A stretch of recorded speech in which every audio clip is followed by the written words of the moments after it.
Hello guys, welcome back. Today we've got a good one. Well, not for me because this thing is normally too tight, but need to change the wheel bearing assembly on the rear left of the Golf. And the reason I'm changing this is because of the ABS ring at the back, and because it's a one unit, all has to go. The new kit comes with the bearing, obviously comes with the new cap and the new bolt, and these bolts are extremely tight. So I've got the breaker bar ready and we'll see how we get on. I've got the car just about ready to be jacked up, jack stand ready. I've got a bit of WD-40 and brake cleaner to clean it up before I put the new hub. And the caliper needs to come off, but not the carrier. The carrier can stay in place. And we need to remove the disc as well, and then we can remove the hub assembly. So let's see how we get on. Now with the car in the air, we can start disassembling this stuff here. So this has to come off, this cap here, and then it will expose a triple square size 18. That's an M18 to remove the center bolt, which is going to be really tight. But before that, the caliper needs to be swung out of the way. Before taking the caliper, put the handbrake on, because the handbrake is off at the moment. I have the front wheel chocked. I'm gonna pull the handbrake so it holds the hub here, so I can remove that T30 screw, and then I'm gonna release the handbrake again to remove the caliper. Handbrake is now pulled. Can't turn this no more. So T30.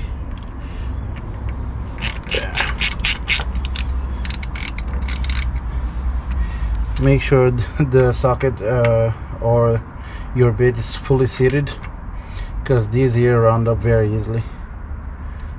Luckily enough, this came off straight away. So now I can release the handbrake to be able to remove the caliper.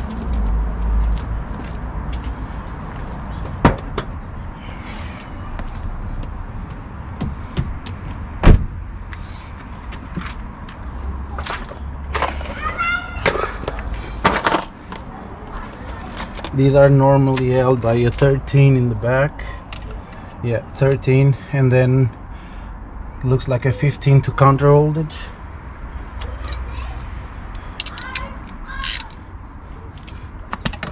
So let's crack this loose first. Ow.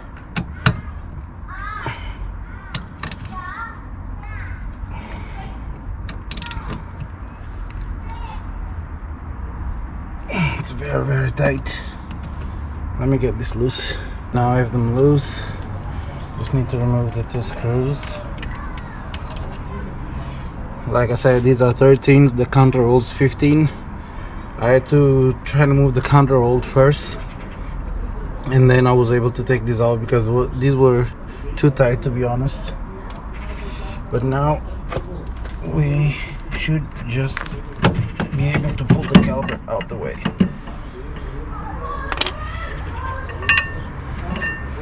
And because we're using the same pads, we don't need to rewind the caliper piston. And this you can just leave it there because the handbrake cable is actually holding the caliper. There's no strain whatsoever on the brake line, so you can just leave it there, and then the brake disc just comes straight off.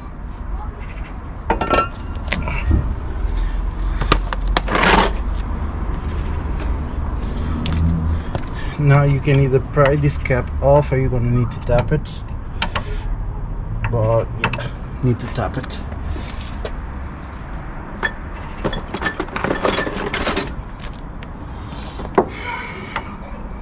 So with the flathead screwdriver there in the edge,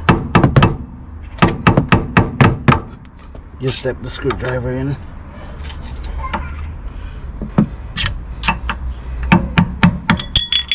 Like that. So that's been, because the kit comes with a new one. And there's that bolt there. It's really not going to be fun taking that off. As I said, that's a triple square 18 Gonna get the breaker bar and try to get this loose before I actually start WD-40.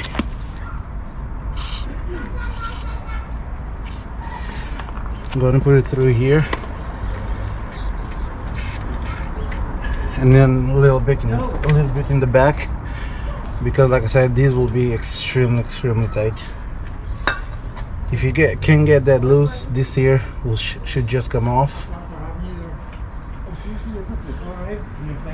So okay. Let's try and get this broken off.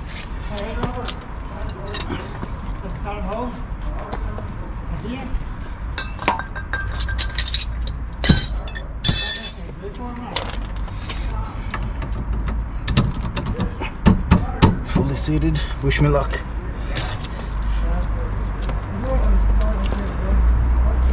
Oh, it's starting to go.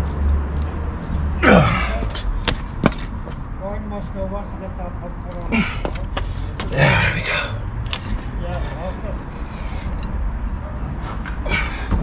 I'm gonna be completely honest, it wasn't really as bad as I was expecting, because these have to be torquing down to 180 Newton meters plus 180 degrees. See, the 180 Newton meters, it's really easy to get, but that 180 degrees, that's gonna be a nightmare. But yeah, this wasn't too bad.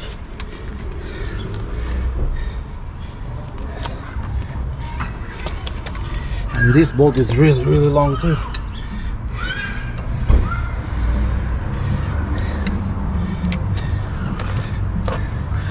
Now I can take it off with the ratchet.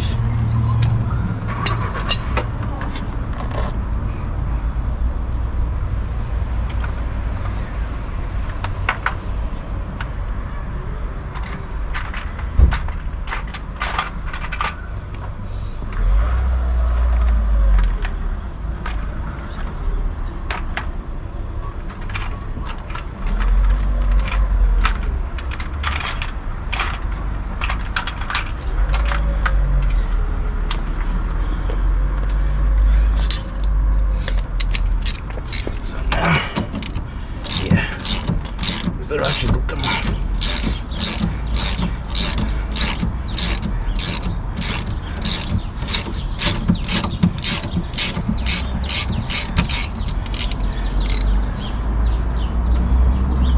There we go. See how long this is? And again, this needs to go in the bin. That's why the kit comes with a new one, because every bolt that you have to do a torque spec plus an angle, those are stretch bolts, so you shouldn't reuse stretch bolts. That's why kit comes with a new one. And now it should just come off, so we'll see if it really comes off just by pulling it. Oh, that's so good. So yeah, this feels stiff. And the problem with this, probably if I cleaned it, it would be alright, because it's the ABS ring that failed. But normally you can see grooves in this, but the grooves are nearly all gone. That's why every time I reset the light, as soon as I start driving, the light comes back. So this should fix my problem. Now let's compare with the new one, because there's two different sizes. So if this is the wrong size, I'm gonna need to put the old one back and get a new one and redo the job all over again. So compare them. Even inside they look alike. We'll see if this is the same size as the old one. Can't tell just by looking, because one's 30 millimeters, the other one's 32. So let me just give this a wee clean.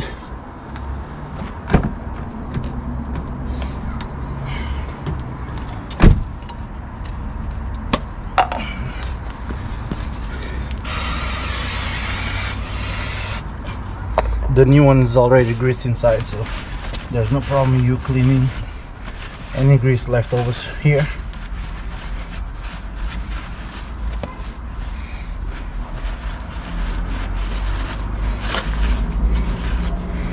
Would probably be a good idea to replace the speed sensor as well, because from here you can just tap it out. It's a lot easier to tap it out than pull it from the other side. But if I need to do it at a later date, I'll have to get it from the back. But this here should be the cure for the problem.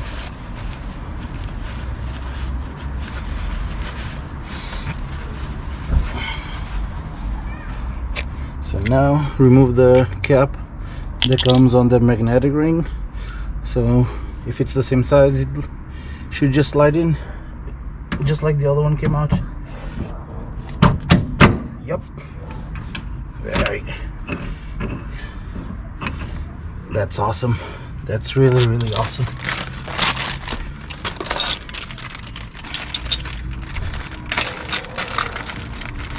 So now you get your new bolt. And again, the torque spec for this is 180 degrees, no, 180 meters plus 180 degrees. And one thing that's going to help you either loosening or tighten it, I have the jack under the control arm, so when I'm pressing down to release this, the suspension won't flex because the jack's there preventing it. So that made my life a lot easier too, because like I said, I was expecting this to be a lot worse to remove. So tight. Let's get a torque wrench.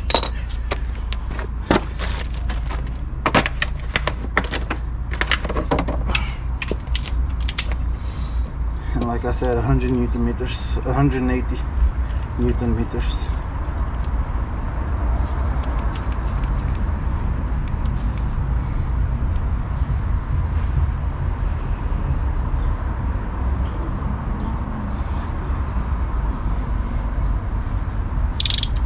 So there we go, we set at 180. Now I'm just going to move you to this side because I need the leverage on this side here to tighten it. So let's get the 180 Newton meters. So that's 180 Newton meters there. Okay.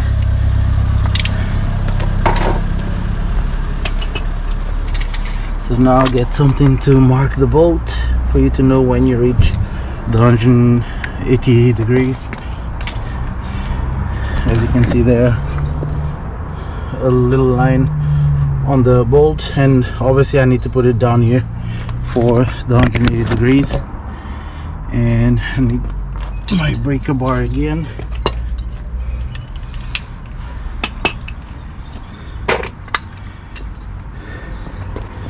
Now let's see if I can get the 180 degrees.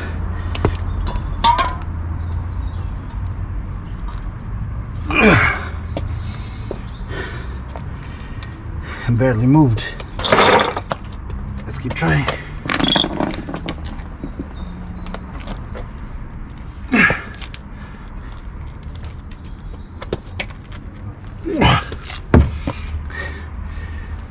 I've been reading about this online. Most folks only get it to 90. I have it at just past 45, and to be honest, I don't think I can even get it to 90. I have my full weight on this. Man, this ain't no joke. Well, you know what? I don't think I'm gonna get it. Being perfectly honest with you. Look at that. Look how far it had moved. This is no joke to get to 180 degrees. I don't. To be honest, here on the jack on the floor, I don't think I'm going to be able to get it.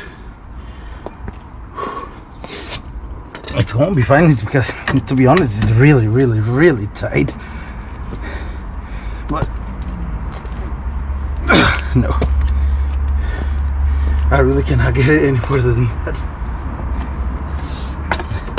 Man, that, to be honest, that kind of bruised my ego because honestly I was thinking I could get at least to 90, but well, it is what it is. It's time to put everything back now. Right, all there is left to do now is put everything back. Bruised ego or not, it is what it is. It's tight, it spins freely. So yeah, time to put the disc back on, the T30 to retain the disc, and everything else back. So again, the disc just slides past there, the carrier, and the T30 here to go back on.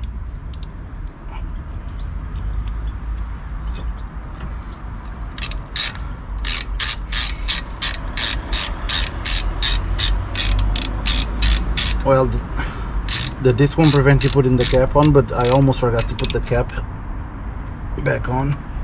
This screw doesn't need to be too tight. This is 25 Newton meters, so my torque wrench doesn't go that low, but once you snug it, it's fine. The job of this is just hold the disc in place to prevent it from flopping about. So where did I put the cap?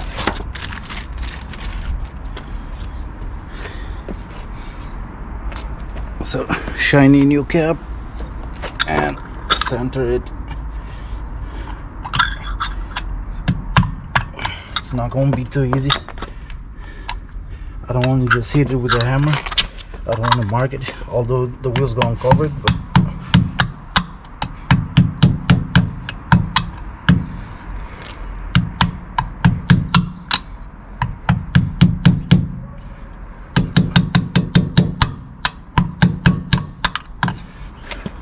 is this supposed to go on? So it would be easier.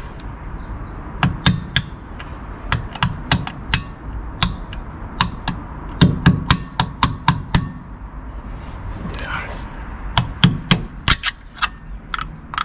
Man. Looks like I'm going to be here a while for this.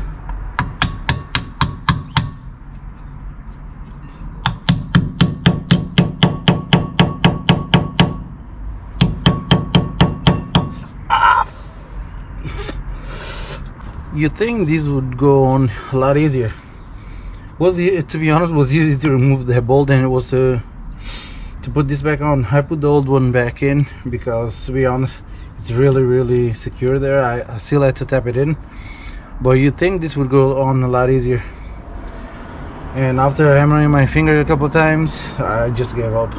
The only job of this is just covering that bolt, prevent grime inside it, whatnot. So it's doing its job. We'll be covering that as well with the center cap, so it's good to go. So now what we're going to do is I'm going to grease the edge of the pads a little bit, and then I'm going to put them back.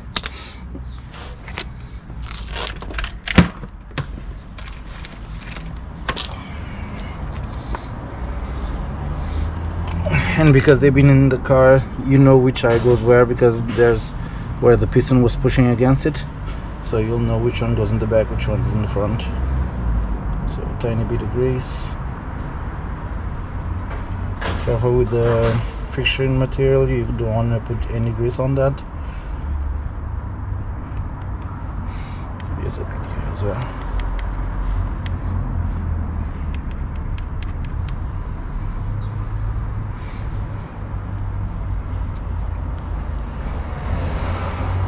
There we go.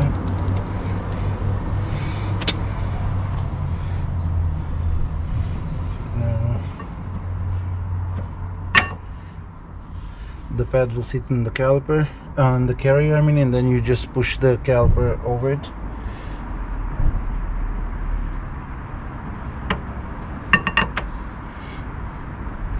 There we go. Just cover it, putting the lid back on the grease. Get your screws ready, and the caliper just goes over the pads.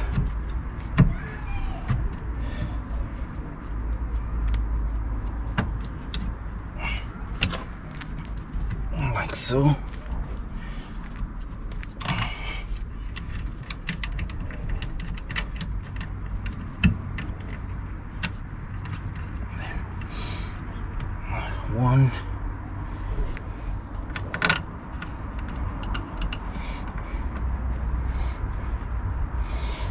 the bottom screw I had to use a spanner because the shifter actually hits the arm.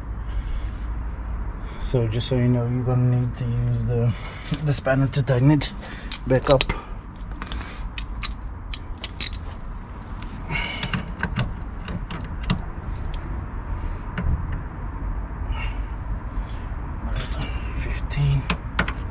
To control that.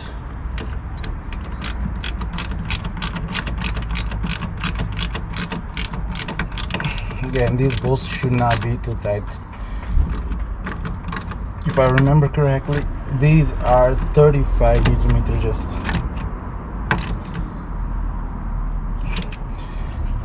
That is,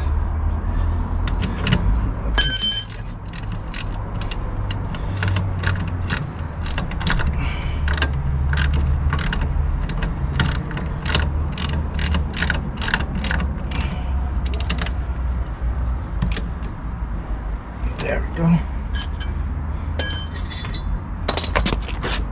I need to go under here to do the bottom one.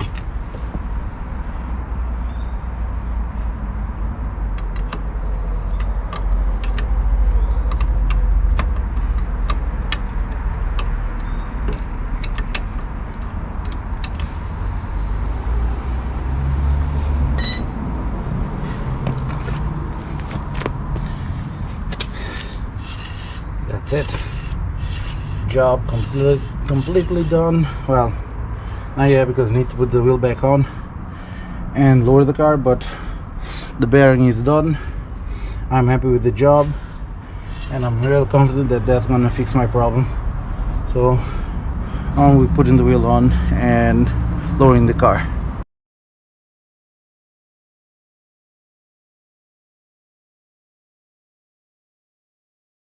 Again folks, last step, torque the wheels, and the Golf is at 120 Newton meters. Star pattern.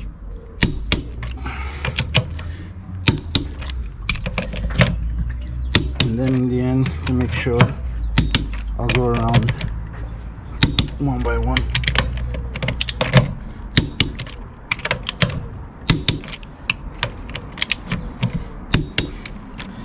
And now the job is finally complete.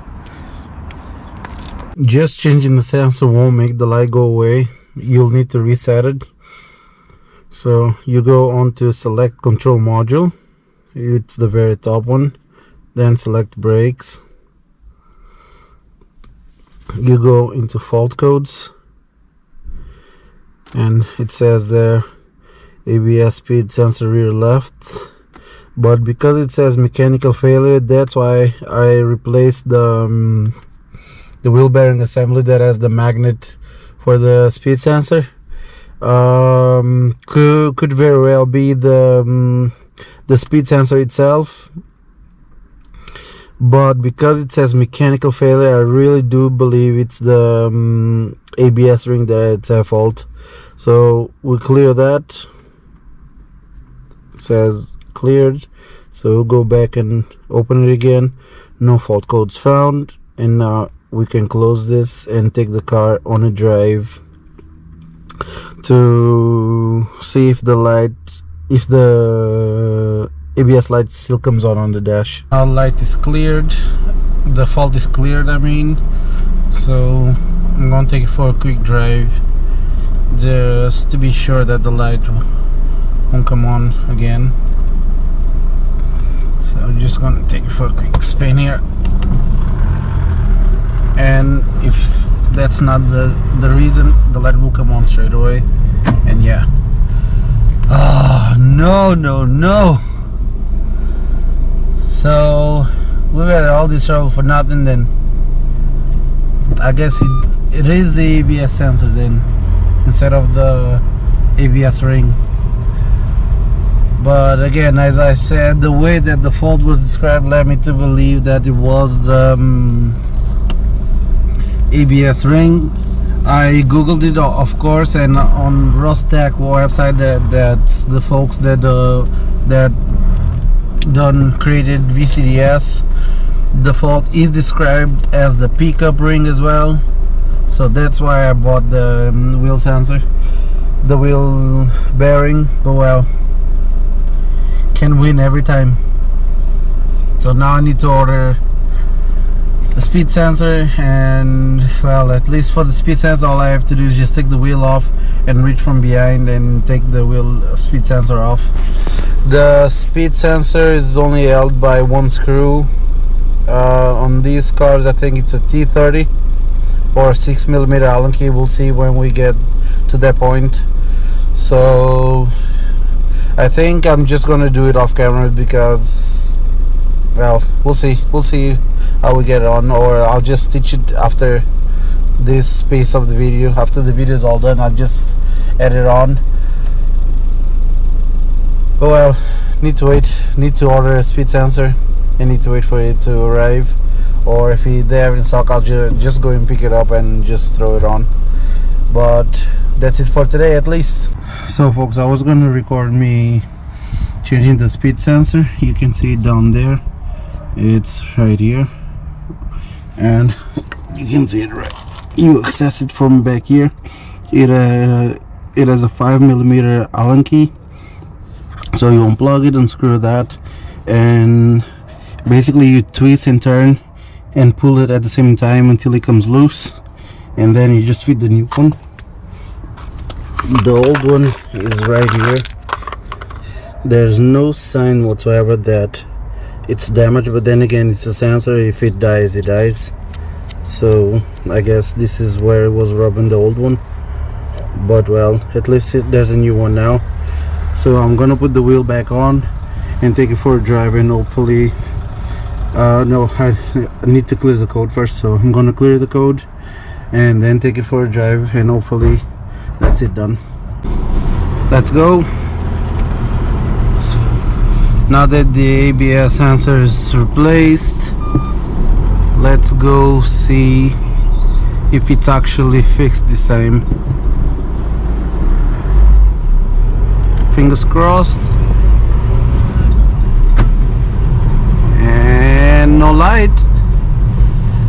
I guess it was the ABS sensor, but honestly, the way the fault was described, I was really thinking that it was the ABS ring, because even if you guys know Rostec, the guys that created VCDS, I think I mentioned them, it says pickup ring, which obviously would be the ABS sensor in the bearing. But that's for older cars. The newer cars, the same exact code it's actually the speed sensor that we replaced today. So I guess it is fixed finally. It wasn't too big of a job, but it did involve a bit of time, but